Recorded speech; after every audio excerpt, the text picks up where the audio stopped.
Bonjour, bonsoir. Pour tous ceux qui pensent qu'il faut davantage éduquer les gens à l'esprit critique, sachez que vous avez raison. Mais jouer les gentils éducateurs, ça va un temps.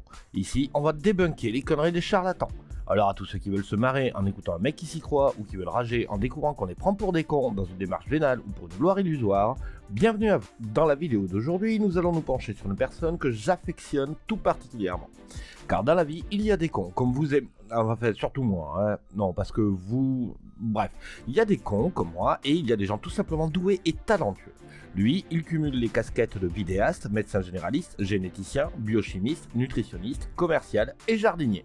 La dernière casquette n'est pas la plus prestigieuse, mais quand même, il faut beaucoup de patience et de savoir-faire pour entretenir son jardin. Personnellement, c'est vraiment quelque chose que je respecte, car j'ai réussi à faire mourir une plante à plastique. Pour la suite de la vidéo, on va l'appeler Nico. Nicolas le jardinier. Que nous présente Nico dans cette vidéo? Grâce à son grand savoir tiré d'un dépliant Jardiland, il va nous parler d'une méthode alternative, non pas pour traiter, mais pour guérir définitivement le diabète. Et le titre de sa vidéo dit même tous les diabètes. C'est impressionnant et ça donne vraiment envie de connaître ses découvertes. Donc sans plus tarder, écoutons ce que Nicolas a découvert.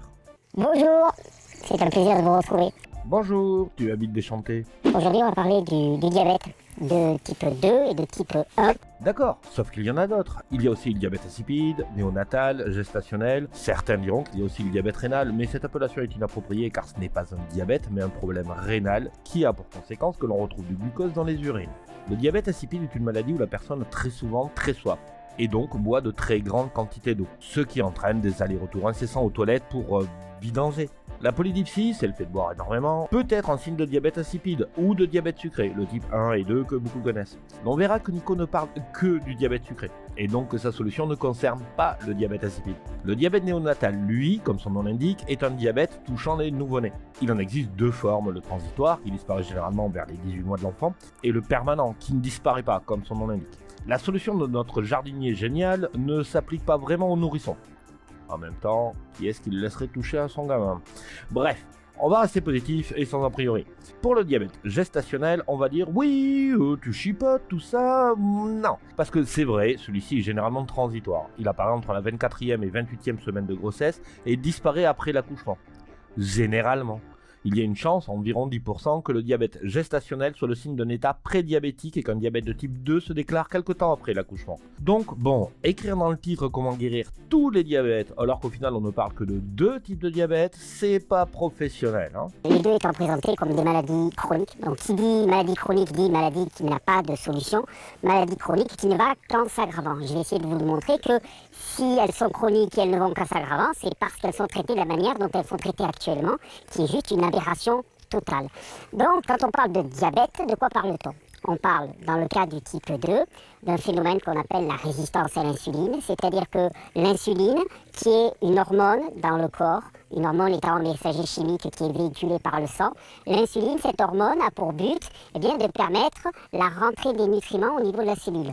Alors non, elle ne permet pas la rentrée des nutriments dans les cellules, mais l'entrée et le traitement du glucose dans certaines cellules, celles du foie, des muscles et des cellules adipeuses. Point barre.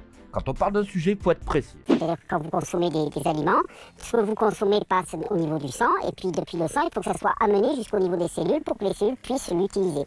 Et donc l'insuline est l'hormone principalement anabolisante de par son action, c'est-à-dire qu'elle va favoriser le stockage, l'utilisation dans les cellules. Mais voilà, le mec il n'est pas capable de lire Wikipédia. Une hormone anabolisante n'est pas une hormone qui permet le stockage et l'utilisation dans les cellules. L'insuline permet le stockage du glucose, on y reviendra. Mais ce n'est pas ce que veut dire le terme anabolisante. Une hormone anabolisante favorise la création de nouveaux tissus, et c'est le cas de l'insuline. C'est pour cela qu'elle est utilisée dans la musculation comme dopage, pour prendre de la masse musculaire. Mais ça ne rend pas tes muscles plus lourds en remplissant tes cellules musculaires. Cela ajoute des cellules à tes muscles. Notre jardinier génial, en 1 minute, arrive à faire de grosses imprécisions et à se tromper sur la définition d'un mot que l'on trouve sur Wikipédia. Je commence à me dire que la culture du navet reste pour lui une orientation professionnelle de choix. En tout cas, plus que celle de médecin. Dans le diabète de type 2, l'insuline est présente, elle est présente dans l'organisme, sauf qu'elle ne fait pas son travail. Le niveau de sucre dans le sang augmente dangereusement, entre guillemets. Comment ça, entre guillemets? T'es en train de dire qu'un haut taux de sucre dans le sang n'est pas dangereux? Alors, juste pour info, Le diabète est vraiment une maladie de merde. Il est vrai que l'hyperglycémie ne va créer aucun symptôme pendant 10-15 ans. Mais au bout d'un moment, tu as des risques de micro-angiopathie. C'est les petits vaisseaux sanguins qui se bouchent. Après, c'est vrai, c'est pas dangereux, dans le sens où ça va pas te tuer. Mais bon, ça peut te rendre aveugle. Ça peut rendre les extrémités, surtout les pieds, insensibles. Cela entraîne des difficultés à cicatriser en cas de plaie. Et cela peut détruire tes reins définitivement. Alors certes, ce n'est pas l'hyperglycémie qui va te tuer, mais une fois que t'es cul-de-jatte, aveugle et que tu as déposé tes reins à la déchetterie de ton patelin, ça risque d'être un peu plus compliqué niveau survie. Tu peux avoir aussi des complications plus funky, comme tomber dans le coma. Cela s'appelle un coma acidocétosique. Encore une fois, c'est pas le diabète qui te tue, c'est le choc de ton crâne contre la baignoire. Pas pareil. Enfin, tu peux avoir de l'athérosclérose. Ce sont tes grosses et moyennes artères qui se bouchent. Et là aussi, tu as un défilé de trucs marrants, comme des angines de poitrine, des infarctus, des accidents vasculaires cérébraux, et une artériopathie oblitérante des membres inférieurs. Alors là, rien que le nom, tu sais que ça pue. Pour faire simple et pas trop dégueu, c'est quand tes pieds, ils pourrissent au bout de tes jambes. C'était peut-être pas ma meilleure image, hein. Bref, comme tu peux le voir, c'est dangereux, mais entre guillemets. C'est pas ce que ça veut dire, mais c'est entre guillemets. Et à ce moment-là, eh bien, on considère qu'il y a un risque pour la personne, et donc on augmente les quantités d'insuline, on utilise des produits comme la metformine qui vont stimuler le pancréas à produire de l'insuline, mais on augmente les quantités d'insuline pour permettre à ce que la glycémie diminue. Dans le diabète de type 1, eh bien, c'est la même chose, sauf qu'il n'y a plus d'insuline. Donc, dans le diabète de type 2, la glycémie monte parce qu'il y a pourtant de l'insuline, mais il y a un phénomène de résistance à l'insuline, et on va démonter ce terme-là. Il y a un phénomène de résistance à l'insuline qui empêcherait l'insuline de fonctionner. Dans le diabète de type 1, il n'y a plus d'insuline qui est produite, et donc la glycémie monte dangereusement. Alors, la question que j'ai envie de vous poser dès le départ, c'est une maladie chronique, c'est donc une maladie qui n'évolue pas. Mon petit Nico, comment te dire que l'OMS n'est pas vraiment d'accord avec toi? Je cite. Les maladies chroniques sont des affections de longue durée qui, en règle générale, évoluent lentement. Et tu le dis toi-même au début de ta vidéo. Tu dis que plus ça avance, plus ça s'aggrave. Donc c'est qu'elle évolue. On commence à se dire que tu n'es pas très bon pour les définitions des termes médicaux. Pourtant, t'as plein de papiers dans les mains. Note des définitions, fais un script, car pour l'instant, ce que tu dis, c'est pas top. Imaginons, vous êtes en surpoids, comme de nombreuses personnes qui ont déjà regardé ces vidéos, qui s'en sont inspirées. Vous êtes en surpoids et vous présentez des phénomènes de diabète, les deux étant systématiquement corrélés. Mais on va voir pourquoi. Et puis, vous vous mettez à perdre du poids, et à ce moment-là, vous n'êtes plus diabétique. Quand un jardinier nous sort une étude scientifique, on la relit. Et bizarrement, ce n'est pas ce qu'elle dit. Elle montre qu'effectivement, il existe un lien entre obésité morbide et diabète. Cependant, si tu lis bien, tu lis sur les 163 individus, 141 sont revenus à la normale et seulement 22, soit 5%, restent avec un mauvais contrôle de leur métabolisme glucidique. Donc, on note déjà que ce n'est pas systématique. De plus, il existe des diabétiques de type 2 qui ne sont pas en surpoids. Et puis, une rémission du diabète ne veut pas dire une guérison. Ce sont deux choses différentes. Sinon, il y aurait beaucoup plus de cancéreux heureux, et en vie. Alors, quelle va être la réaction? La première réaction possible, c'est se réjouir. C'est se dire, ouais, mais c'est fabuleux, tu as perdu du poids, tu n'es plus diabétique, donc ce n'est pas une maladie chronique. Alléluia, on a gagné. La deuxième solution, c'est de crier à l'imposture. C'est dire, non, c'est pas possible. Puisque la maladie est chronique, tu ne peux pas t'en être débarrassé. Et c'est à peu près ce que fait le monde actuel. Alors, pour comprendre le phénomène, il y a d'abord une question que j'ai envie de vous poser. On s'intéresse à la glycémie dans le sang, c'est-à-dire la quantité de sucre dans le sang. Et on considère que le fait d'avoir des hauts taux de sucre dans le sang est dangereux pour le corps. Alors qu'est-ce qu'on fait? On augmente les quantités d'insuline artificiellement, de façon exogène par l'extérieur, de manière à balancer ce sucre dans les cellules et dans les tissus du corps. Mais alors, le sucre, il est dangereux dans le sang et il n'est pas dangereux dans les cellules, il n'est pas dangereux dans les organes, il pose pas de problème. Eh ben non mon condiment, on a vu les différentes complications que peut avoir le diabète. Le truc que notre ingénieux jardinier semble ne pas connaître, ou passer sous silence au choix, c'est que le glucose n'est pas stocké dans n'importe quelle cellule, et qu'en plus il n'est généralement pas stocké sous forme de glucose. L'insuline a une action sur le foie qui force le foie à capter le glucose du sang. Le foie transforme le glucose en glycogène. Le glycogène est une macromolécule, une sorte de très grosse molécule de glucose. Chaque petite boule que vous voyez sur ce schéma est une molécule de glucose. C'est vous dire qu'il y en a quelques-unes. quelques-unes. Sous cette forme, le glucose ne peut pas sortir de la cellule. Il doit être décomposé pour être à nouveau libéré et utilisé. Les muscles peuvent aussi absorber et transformer le glucose en glycogène. Et le foie peut aussi le stocker sous forme de lipoprotéines. Il peut aussi être stocké dans les cellules adipeuses sous forme de lipides. Pour cela, il est nécessaire d'avoir un apport en acides gras essentiels. Alors, les acides gras essentiels sont des acides gras que le corps ne peut pas synthétiser à partir d'autres molécules et qui doivent être fournis par l'alimentation. Par exemple, le corps peut décomposer le glucose pour former des acides gras. Donc oui, le glucose est moins dangereux dans les cellules que dans le sang, car il n'est pas stocké n'importe où et qu'il n'est pas stocké sous forme de glucose. Première question, tiens, c'est marrant. Tu sais, ça me fait penser à l'histoire du gars qui a de la poussière et qui dans sa pièce et qui va la balayer sous les meubles, histoire qu'on la voit plus. Donc là, hop, le sucre n'est plus dans le sang, donc tranquille, on est guéri, il n'y a pas de problème, on a géré le diabète. En vérité, c'est tout le contraire. Alors, le mode actuel du diabète, le mode de traitement du diabète ne fonctionne pas. Et pour vous prouver qu'il ne fonctionne pas, les médications ne résolvent rien et elles empirent même la situation. Je vous ai cité par exemple 7 études internationales. C'est amusant ça. Moi aussi j'ai trouvé 7 études sur ce sujet. J'ai trouvé l'étude Accord, l'étude Advance, l'étude VADT, l'étude Origine, l'étude Tecos, l'étude Elicia et l'étude Savor. Ah mais quel hasard, on a les mêmes études. Il va sans doute nous les montrer, nous les expliquer, j'en suis sûr. Car si en citant les mêmes études que lui, j'en arrive à une conclusion différente, c'est peut-être qu'il se fout de nous. Et qu'il ferait mieux de continuer à planter les poireaux. Et que conclut-elle toutes ces études? J'ai pris par exemple l'étude Accord. Les effets d'un contrôle du glucose par la diminution du glucose sanguin dans le type 2, dans les diabètes de type 2. Donc, qu'est-ce que donne un contrôle strict de la glycémie par l'utilisation de metformine et d'insuline? Conclusion, l'utilisation de thérapies intensives pour arriver à un niveau normal de glycogène, donc de glucose dans l'hémoglobine pendant 3,5 ans a augmenté la mortalité et n'a pas du tout réduit de façon significative le risque cardiovasculaire qui est le risque majeur de mort pour les patients diabétiques. Ça n'a servi strictement à rien et voire même, ils disent, ça a augmenté la mortalité. Hop, on va lire la phrase depuis le début, juste pour voir.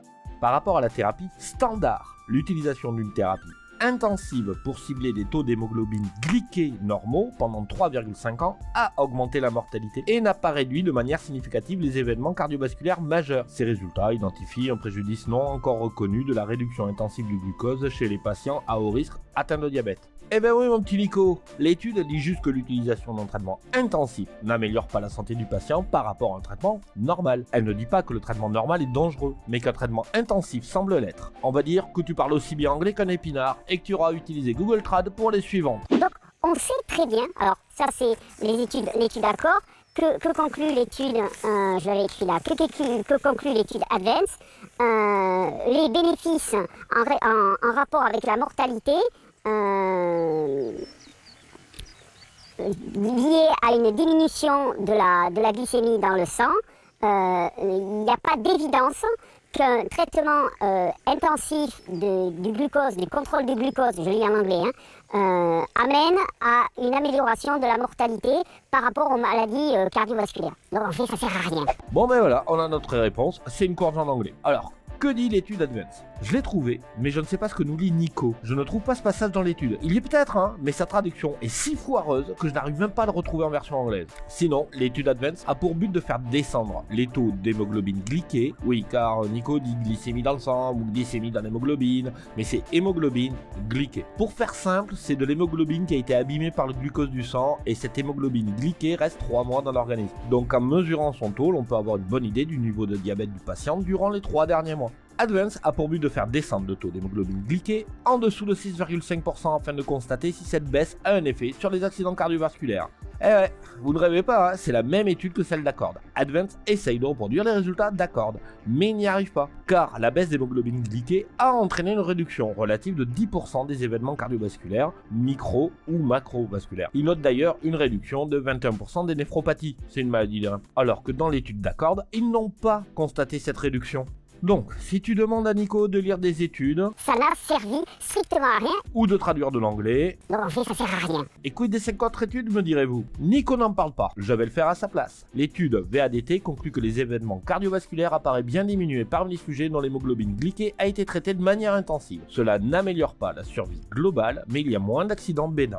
L'étude Origin, elle, a pour but de déterminer le bénéfice d'un médicament précis, l'insuline glarine. Et elle conclut, la prise d'insuline glarine ne réduit pas les événements cardiovasculaires ni les complications microvasculaires. Il n'y a pas de risque de cancer non plus, donc ça n'a absolument rien à voir.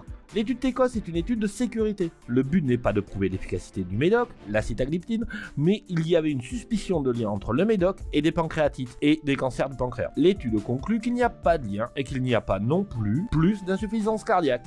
Ce résultat a été confirmé par une méta-analyse quelques années plus tard. Encore une fois, quel est le rapport? On se le demande. L'étude Elixia a pour but de vérifier les effets de la lixisénatide, un nouveau médoc sur les accidents coronariens. Conclusion, le médoc sert à rien. Et l'étude Savor, il testait l'efficacité de la saxagliptine. Conclusion, bien qu'elle améliore le contrôle de la glycémie, elle n'a pas eu d'effet sur les événements ischémiques. Mais il y a eu une augmentation des hospitalisations pour insuffisance cardiaque. Il faut donc continuer à tester le produit. Notre jardinier jovial se vantait d'avoir 7 études. Au final, on se rend compte qu'elles sont toutes hors sujet. Alors, deux possibilités. Soit c'est une banane en anglais et il est tombé là-dessus par hasard, il a rien bité à ce qu'il a lu, soit, et c'est mon avis perso, il compte sur la flemme des gens pour ne pas vérifier les études, pour ne pas mettre pause et bien traduire ce qu'il lit afin de leur faire gober ces conneries. Dans quel but? On le verra plus tard. J'avoue qu'il peut faire ça volontairement et être un véritable artichaut en anglais. Pas d'amalgame ici. Ça ne sert strictement à rien. Et voire même d'autres études concluent que ça ne fait qu'aggraver la situation. Et je vais vous dire pourquoi ça ne fait qu'aggraver la situation. Ben parce que simplement, le diabète, votre diabète est en train d'aller de pire en pire. Parce qu'au début, on vous a mis sous metformine. Comme on vous a mis sous metformine, on stimulait le pancréas à produire de l'insuline. Ensuite, eh bien, il a fallu augmenter les doses et on est passé à la metformine globulide. Ou glyburide, la metformine glyburide, qui est une forme plus efficace de la metformine. Ensuite, on vous a donné un petit niveau d'insuline, puis après un plus grand niveau d'insuline, puis un plus grand niveau encore d'insuline. On ne résout pas la situation en augmentant la médication sans cesse. Au contraire, votre diabète n'est pas en train d'aller de mieux en mieux, il est en train d'aller de pire en pire. Et l'explication à cela est assez simple à connaître. L'insuline est une hormone qui est anabolisante, qui favorise la rentrée de sucre au niveau de la cellule et des tissus. Le principe même de ce qu'on nous décrit, c'est de dire finalement il y a un phénomène qui se passe, une résistance à l'insuline, et cette résistance à l'insuline empêche l'insuline de faire son travail. Le problème, c'est que quand on est allé étudier les récepteurs à l'insuline et la forme de l'insuline propre aux personnes qui présentaient une résistance à l'insuline, eh bien on n'a vu aucune différence avec des récepteurs à l'insuline et de l'insuline chez une personne qui ne présente pas de résistance à l'insuline. Alors, ça se passe où, cette résistance à l'insuline? S'il n'y a pas une modification des récepteurs et s'il n'y a pas une modification de l'insuline. Je n'ai pas trouvé d'études sur ce point précis, mais au vu de ce que j'ai déjà trouvé, cela semble vrai. Et c'est le problème avec les gens comme Nico. Il dit des choses vraies, il les transforme pour qu'elles disent ce qu'il veut qu'elles disent, et il les saupoudre de mensonges. C'est pour cela que c'est difficile de ne pas se faire avoir par ce genre de convaincus. Cela prend du temps de vérifier tout ce qu'il dit. Faut savoir où chercher, lire l'anglais, croiser les sources. Le véritable danger est là. La plupart des gens ne font pas cet effort. On va revenir là-dessus très vite, vous comprendrez. Et c'est là où un nouveau modèle de compréhension du diabète doit être créé. Et ce nouveau modèle, je vais me le présenter ici. Ce nouveau modèle, il nous dirait que on a un organisme qui est déjà gavé de sucre. Il n'en peut plus. Il n'en peut plus d'être gavé de sucre. Et donc, eh bien, l'insuline, elle, qui est censée apporter le sucre jusqu'aux cellules, eh bien, elle ne fait plus son travail. Pourquoi? Parce que les cellules sont déjà gavées de sucre. Elles ne peuvent pas en prendre plus. Imaginons, vous êtes en train de préparer votre valise pour un voyage, d'accord? Et vous le remplissez de vêtements. Au début, votre valise est vide. Vous mettez quelques vêtements à l'intérieur, il n'y a pas de problème. Puis petit à petit, votre valise est pleine. Vous vous retrouvez en train de serrer la fermeture éclair et de pousser tant et plus pour faire rentrer vos vêtements dans la cellule, dans la valise. Il y a donc une résistance à l'entrée des vêtements dans la valise. Mais cette résistance, est-ce que c'est un problème ou est-ce que c'est une solution? Votre valise n'en peut plus, elle va exploser. Votre cellule n'en peut plus d'être gavée de sucre. Elle va exploser. La résistance à l'insuline est une solution. Et voilà, tous ces raccourcis foireux, ces définitions fausses prennent leur sens maintenant. L'insuline permet la création de nouveaux tissus. Le foie peut grossir et les cellules adipeuses peuvent se multiplier. L'insuline ne force pas la rentrée de vêtements dans une seule valise. Elle permet de créer de nouvelles valises. Ceci dit, cette histoire d'insulinorésistance a un fond de vrai. Et alors, pour vous prouver que c'est une solution, eh bien, je vais vous sortir un travail d'étude très intéressant qui a été fait, qui s'appelle la résistance à l'insuline comme un mécanisme physiologique de défense contre le stress métabolique. Cette étude tend à prouver que la résistance à l'insuline est un mécanisme de défense qui empêche que la cellule qui est déjà surgavée de sucre en prenne plus encore. Donc c'est un mécanisme non pas problématique, c'est un mécanisme solutionnant. Ce qu'il dit est vrai, mais il fait un très gros raccourci. Ces dernières années, il y a plusieurs études qui vont dans ce sens. Dans un diabète de type 2, l'obésité rend plus compliqué la production d'insuline et l'absorption du glucose par les muscles et le foie. En gros, c'est comme si la graisse bouchait les tuyaux.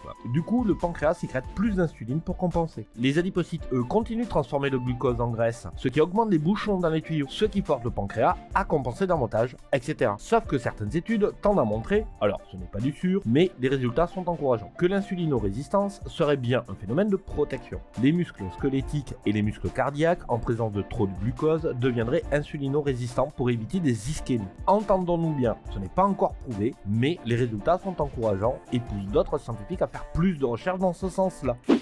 Et on sait très bien maintenant, suite à des études qui ont été faites sur des types de tumeurs qu'on appelle les nésidioblastomes. Les nésidioblastomes sont des tumeurs qui apparaissent sur le pancréas et qui amènent à une hyperproduction d'insuline. Eh bien, on s'est rendu compte que les personnes qui avaient un nésidioblastome avaient une surproduction d'insuline et que cette surproduction d'insuline amenait automatiquement à un phénomène de résistance à l'insuline. Encore une fois, ce n'est pas faux. Les études concluent bien que l'hyperinsulinémie doit être considérée comme une réponse à la résistance à l'insuline, mais aussi comme une cause auto-entretenue. C'est-à-dire qu'elle est à la fois la conséquence de l'insulinorésistance et son moteur. Car plus il y a d'insuline, plus le corps devient résistant. Donc plus le pancréas sécrète de l'insuline. Plus il y a d'insuline, plus il y a de sucre qui arrive au niveau de la cellule, plus vous remplissez votre valise avec des vêtements, et plus rapidement la valise, elle en peut plus et elle résiste à l'entrée de vêtements à l'intérieur de la valise. Eh bien, le phénomène de résistance à l'insuline, c'est exactement la même chose. Votre corps n'en peut plus d'être gavé de sucre, et à ce moment-là, bien, il y a une résistance à l'entrée de nouveaux nutriments. Et le sucre qui a été consommé lors du repas précédent, il reste dans le sang. Il reste dans le sang parce qu'il est moins dangereux pour le corps d'avoir du sucre dans le sang que de l'avoir à l'intérieur des cellules. Alors, on a vu que ce qu'il nous raconte là a une vieille odeur de fumier. Pour info, un diabétique de type 1, avant la découverte de l'insuline, vivait 3 à 4 ans maximum. Donc oui, on peut dire que le glucose dans le sang est plus dangereux que dans les cellules, vu qu'aujourd'hui ils vivent plus de 50 ans. Pour les types 2, c'est plus compliqué à déterminer, car ils meurent généralement d'une crise cardiaque, et que cela dépend des premiers symptômes graves qui apparaissent. Et nous, qu'est-ce qu'on fait? On arrive avec notre metformine, on arrive avec notre insuline, et on force l'entrée dans la cellule. Parce que notre seul critère, c'est la glycémie du sang. On a pris un seul indicateur, et on a dit, à partir de ça, on dit la personne va bien ou la personne ne va pas bien. Mais si vous faites rentrer le sucre depuis le sang jusqu'aux cellules, si vous avez un protocole de contrôle strict de votre glycémie, que prouvent toutes les études que je vous ai citées précédemment, elles prouvent que ça ne change rien à votre mortalité, et au contraire, que ça va de pire en pire. Alors non, tu as sorti de leur contexte des phrases pour leur faire dire ce que tu voulais. Mais quand on y regarde de plus près, on se rend compte que tes études n'étayent en rien toutes les conneries que tu peux sortir. Globalement, ces médicaments sont en train de vous tuer. Pourquoi? Parce que là où la glycémie, le sucre devait rester dans le sang et non pas rentrer au niveau des cellules, eh bien vous forcez l'entrée de sang dans les cellules. Donc, globalement, les médications ne marchent pas, et plus tu prends d'insuline, plus tu es diabétique, et plus tu es gros. Et être gros est un problème? Alors, oui, pour des raisons cardiovasculaires, ou si tu es diabétique de type 2, ok, ton obésité peut être un problème. Mais tu dis ça comme s'ils devaient avoir honte. Ces gens sont malades. Un des symptômes et ou effets secondaires des médocs, c'est la prise de poids. Et toi, tu sous-entends que ces gens devraient avoir honte? Honte d'être gros, donc honte de se soigner, donc honte de vivre en fait. Parce que quelque part, en forçant l'entrée des nutriments à l'intérieur de ton corps, eh bien tu fais des réserves. Plus tu prends d'insuline, plus tu grossis, plus tu deviens obèse. C'est automatique. Et plus tu es diabétique. Tu sens comment il joue avec la pression sociale vis-à-vis du physique pour te pousser à acheter son régime? Et après, c'est à lui qu'on est censé faire confiance? L'insuline est une hormone anabolisante, hein, elle fait grossir, elle fait prendre du poids, elle fait faire des réserves. Exactement. Mais si elle fait perdre du poids, c'est bien qu'elle favorise la création de nouvelles cellules, non? Sinon, comment tu ferais pour prendre du poids et surtout du volume? Ce n'est pas ta densité qui augmente, mais ton poids et ton volume. Du coup, ton histoire de valise trop remplie ne tient pas la route une seule seconde. On sait très bien que pour arriver à contrôler le diabète, la première des choses à faire, c'est de perdre du poids. Et je vous renvoie vers la vidéo que j'ai fait précédemment, que je vais mettre en lien à la fin de cette vidéo. La vidéo perte de poids, 10 minutes pour comprendre comment perdre du poids. Eh bien, si vous perdez du poids, vous ne serez plus diabétique. C'est réglé. Alors, dans les études liant perte de poids et diabète, ils soulèvent un problème. Ce sont les diabétiques de type 2 qui ne sont pas en surpoids. Leur faire un régime est plus dangereux que leur traitement. De fait, les études concluent que dans ce cas-là, il n'y a pas de solution pour l'instant. De plus, ils précisent que tous les diabétiques qui ont perdu du poids n'ont pas résolu leur problème de diabète. C'est réglé immédiatement. Alors que se passe-t-il à force, à terme, si tu fais rentrer tant et plus de sucre au niveau de tes cellules, au niveau de tes tissus, ben ton corps va commencer à pourrir. Et on sait très bien que la gangrène au niveau des pieds en particulier est l'un des facteurs aggravants du diabète chez les personnes qui sont diabétiques depuis longtemps. Et quand on parle de pourrissement, on parle obligatoirement d'explosion de champignons. Et les champignons se nourrissent de quoi? De sucre. Ton corps est gavé de sucre. Ça fait des multiplications de champignons qui se développent, qui font pourrir ton corps de l'intérieur. L'artériopathie oblitérante des membres inférieurs fait que tes petites artères du bas des jambes se bouchent, ce qui a pour effet de gêner considérablement le déplacement du sang dans ces parties-là. Or, le sang il transporte l'hémoglobine, le sucre, mais aussi le système immunitaire, ce qui fait qu'en cas de plaie ou de coupure, le système immunitaire ne parviendra pas jusqu'à elle, et donc ne pourra pas empêcher les infections, et ta cicatrisation se fera mal. Ce n'est pas du tout lié au fait que tes cellules seraient pleines de sucre, c'est juste que rien n'empêche des infections, mycosiques ou non, de se propager, et que lié à la neuropathie diabétique, la perte de sensibilité, cela ne s'accompagne d'aucune douleur, et quand tu te rends compte de la gravité du problème, c'est trop tard pour éviter l'amputation. Encore une fois, c'est une mauvaise compréhension du diabète et de ses mécanismes liés à une volonté de préserver sa vision du monde qui le pousse malgré lui à ce genre de conclusion. Ou alors il veut juste que tu regardes ses vidéos et que tu achètes ses produits. Mais bon, il n'oserait pas mettre le profit avant la santé des gens. Et avec l'insuline, qu'est-ce que tu fais? Avec toutes tes médications, qu'est-ce que tu fais? Tu forces encore plus de sucre à rentrer à l'intérieur de tes cellules. Pourquoi? Parce que personne ne t'a dit qu'il y avait un facteur sur lequel il fallait jouer, c'était ton mode de vie et ton alimentation en particulier. C'est-à-dire qu'il ne s'agit pas de forcer le sucre dans ton corps qui n'en peut plus déjà de sucre, il s'agit de limiter les apports de sucre. Un temps suffisant pour que ton corps puisse commencer à dégorger.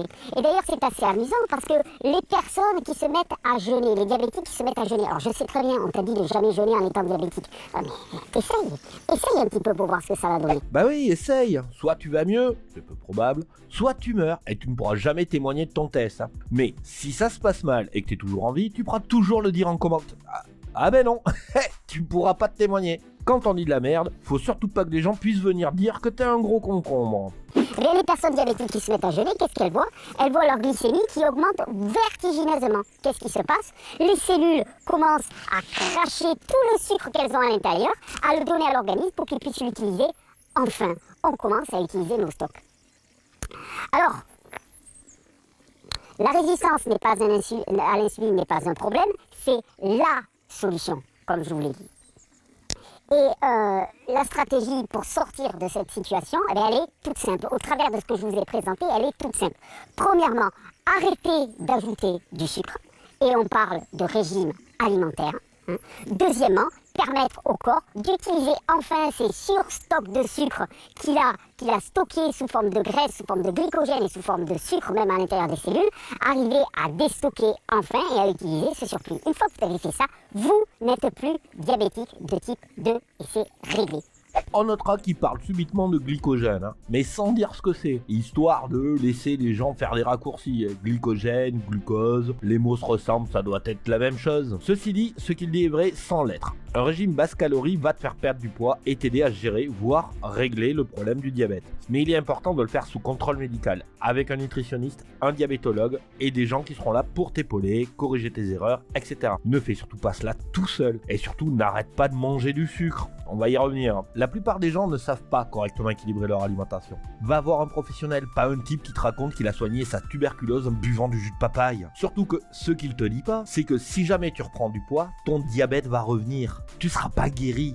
Alors, ne pas en rajouter, mais qu'est-ce que ça veut dire simplement? Ça veut dire supprimer le sucre.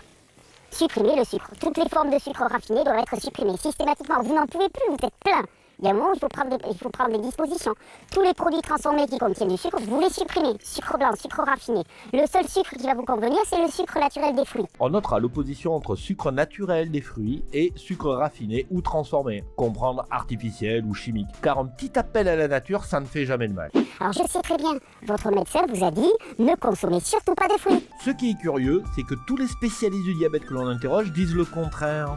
Les médecins ne disent pas de ne pas consommer de fruits. En fait, des études montrent que plus un régime est restrictif, plus l'effet rebond est important. C'est-à-dire qu'après la fin du régime, les gens reprennent du poids très vite et donc leur diabète revient. Aujourd'hui, ils parlent d'alimentation équilibrée, prendre de bonnes habitudes pour perdre du poids. Surtout qu'il ne faut pas une grosse perte, il suffit de perdre 5 à 10% de sa masse pour que le diabète se réduise de manière considérable. Ils ne t'interdisent pas de manger ceci ou cela, ils essayent de t'éduquer à l'alimentation, à te former pour que tu puisses équilibrer tout seul tes repas. Ils te motivent à faire du sport afin de maximiser ta perte de poids et faire reculer le diabète. Il y a des hôpitaux spécialisés dans ce genre de formation comme à Salis du Salat, car te former à la nutrition, te donner les bonnes habitudes vis-à-vis du sport, t'aider à intégrer ces nouvelles obligations dans ta vie quotidienne en dehors de l'hôpital coûte moins cher qu'une chirurgie au laser pour les yeux, une chirurgie rénale ou les soins, la rééducation et la prothèse suite à une amputation. Ce que dit Nico est littéralement un mensonge. Et en même temps, il vous recommande des céréales. Qu'est-ce que sont les céréales? Ce sont des sucres complexes, c'est-à-dire ce sont des macro-paquets de sucre. Donc, il vous dit de ne pas consommer de fruits parce que ça contient du sucre, et à côté de ça, il vous dit de consommer des céréales qui sont des concentrés de sucre. Les céréales sont des concentrés de sucre. Allez voir la logique là derrière. Aucune, comme donner de l'insuline, aucune. Juste un détail, quand les médecins parlent de céréales, ils ne parlent pas des Kellogg's et autres Nesquik. Ils parlent des céréales comme le blé, le son, l'avoine, le riz, le maïs, etc. Pourquoi les médecins conseilleraient plus les céréales que les fruits? À cause de l'indice glycémique, ou charge glycémique. Je te passe les calculs, mais pour faire simple, le corps et surtout le taux de glucose dans le sang ne réagit pas de la même manière lorsque l'on ingère des glucides présents dans les fruits et des glucides présents dans le pain, les pâtes ou le riz. On utilise ces mesures pour illustrer ces différences. Il existe plusieurs types de sucre.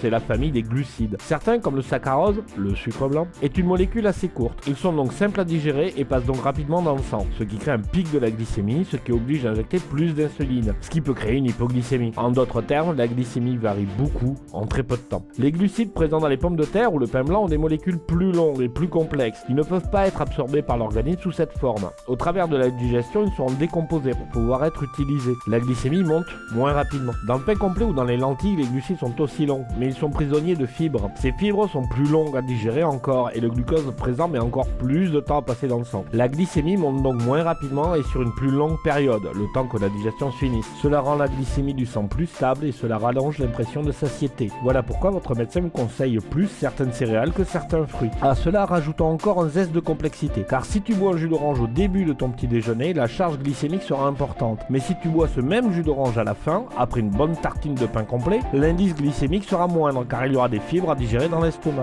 Vous en voulez encore? Il existe deux types de fibres, les solubles et les insolubles. Chaque type de fibre n'agit pas de la même façon sur la digestion et donc sur le contrôle glycémique. Et pour finir, la charge glycémique change selon la manière dont tu prépares tes aliments. La purée de pommes de terre a un indice glycémique plus grand que lors d'une cuisson à la vapeur douce. Les fruits mangés crus et avec la peau ont un indice glycémique plus faible que ce même fruit en jus. Donc cela dépend de ce que tu manges, quand tu le manges et comment tu le prépares. À croire que la chimie de la digestion est un peu plus complexe que ce qu'il a pu lire dans Pif Gadget.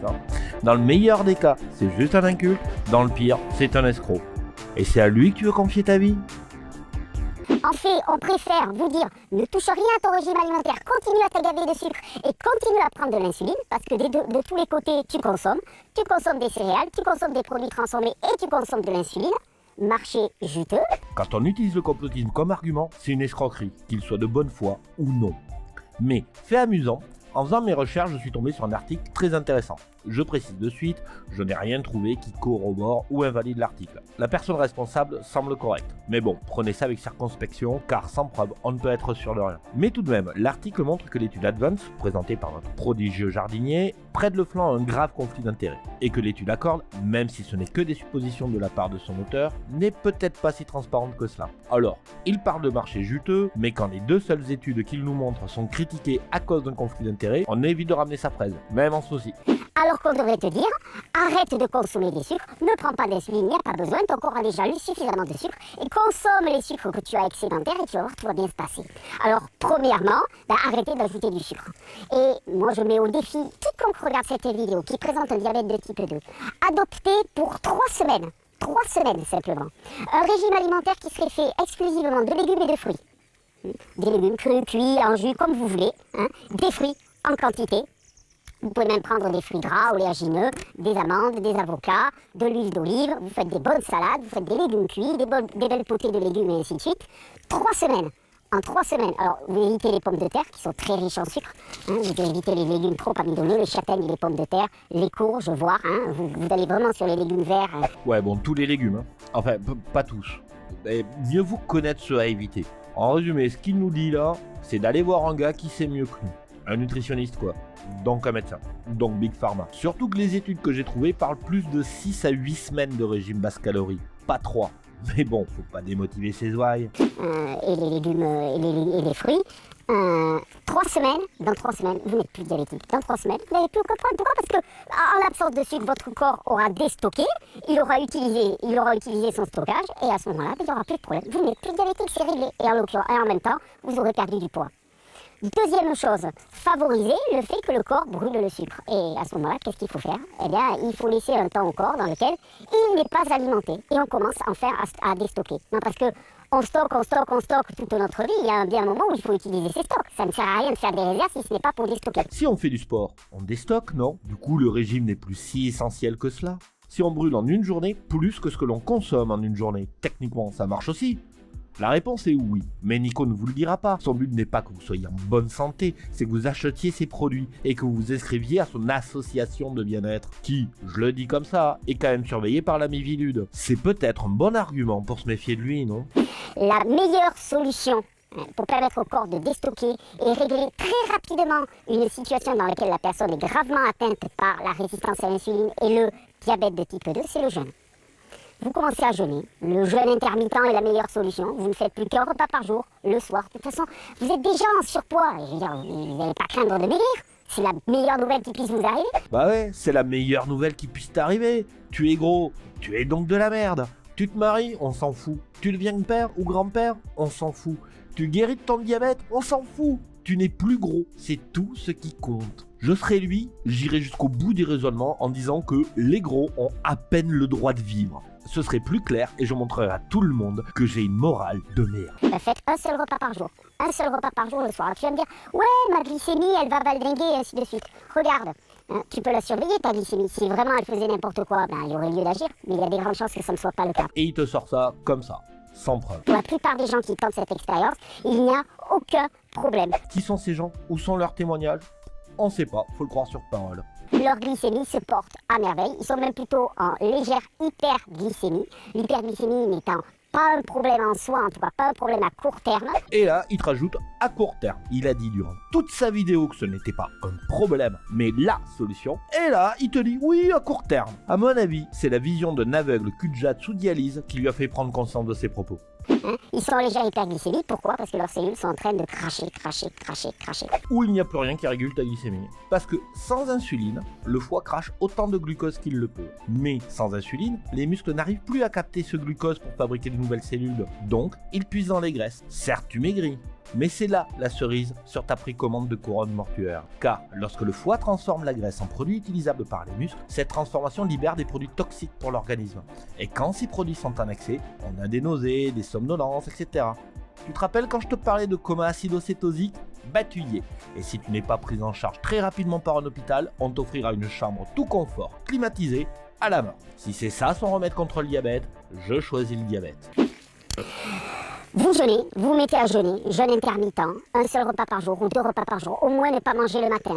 Au moins ne pas manger le matin pour permettre au corps de puiser dans ses réserves. Et avec ça, plus la réforme du régime alimentaire, vous n'allez plus être diabétique.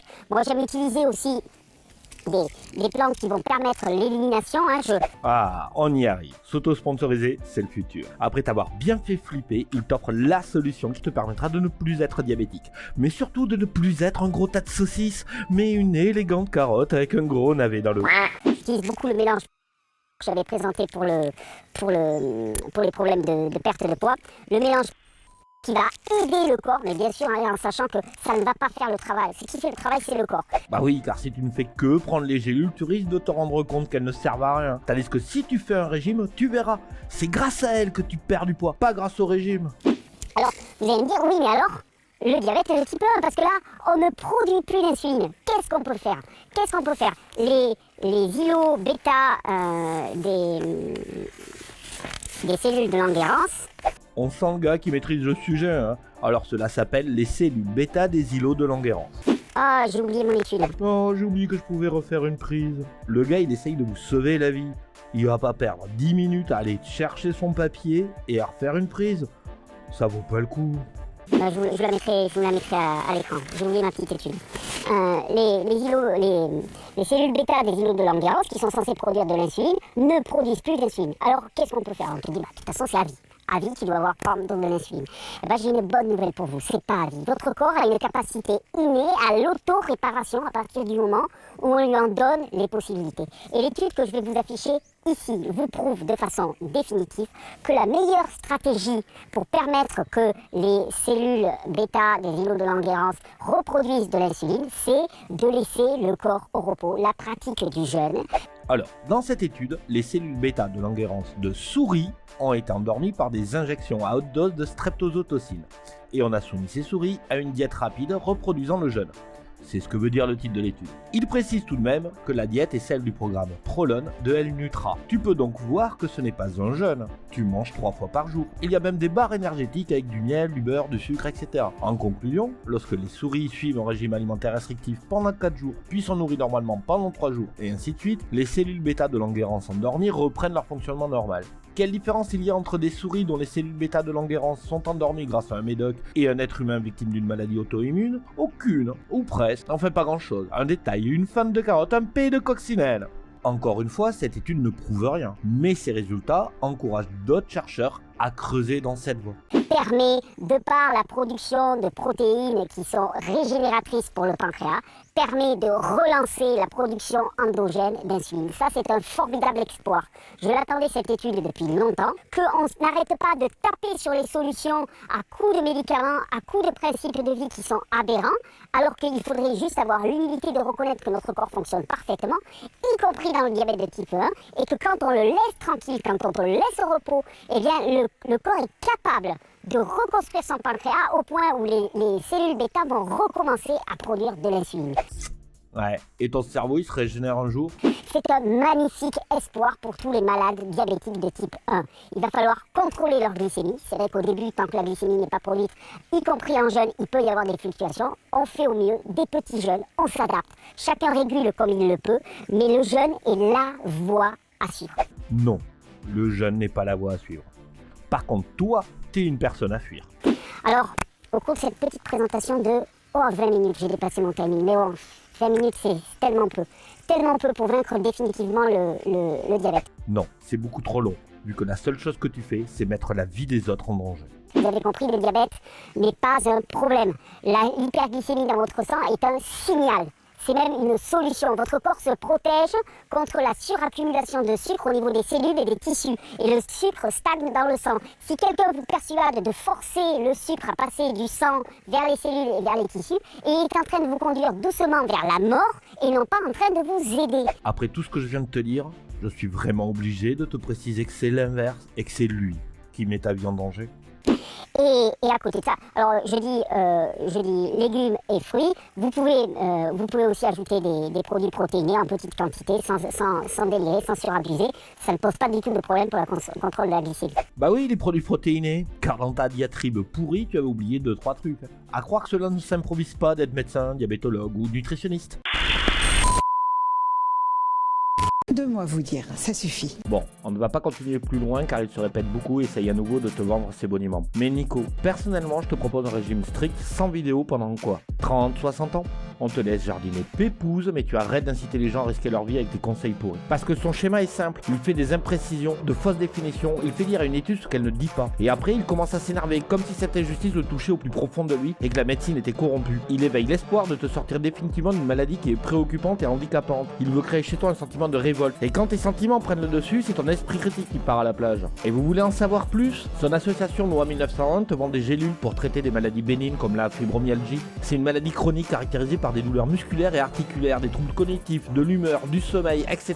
Aucun traitement ne peut vous en guérir à l'heure actuelle. Mais eux, ils ont des gélules. Contre la migraine, les plus grands spécialistes du monde ont encore du mal à cerner ce qui les déclenche. Mais eux, ils te filent des gélules qui peuvent la prévenir. Contre le psoriasis, toujours pas de traitement connu, mais un pack de gélules à plus de 80 boules. Il y a 60 gélules dans le pot, ils te recommandent d'en prendre 4 par jour. Fais le calcul, le pot te dure 2 semaines. Ça fait 160 boules par mois pour du gazon en gélules. Et il est en promo, hein. Sinon, ça t'en coûterait 200. Ils vendent un extracteur de jus à plus de 1000 balles. Regarde celui-là, il est manuel et coûte 160 €. Trouvez le même 3 fois moins cher sur Amazon. Ils proposent des formations pour devenir coach régénération. Je suis allé voir quelques profils de coach. Alors tu as Gisèle qui fait de la réflexologie et de la posturologie, de pseudosciences, mais elle utilise des techniques d'autostimulation énergétique chinoise.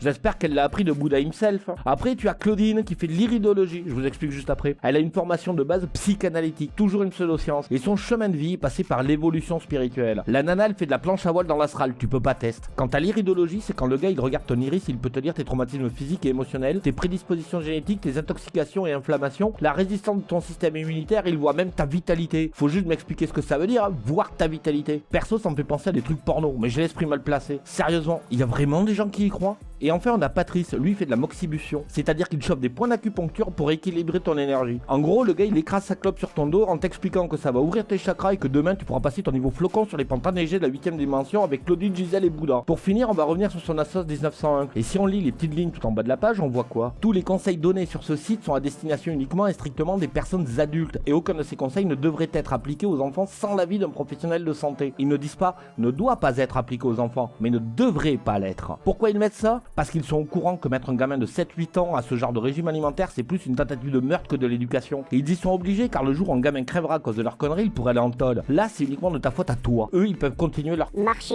juteux.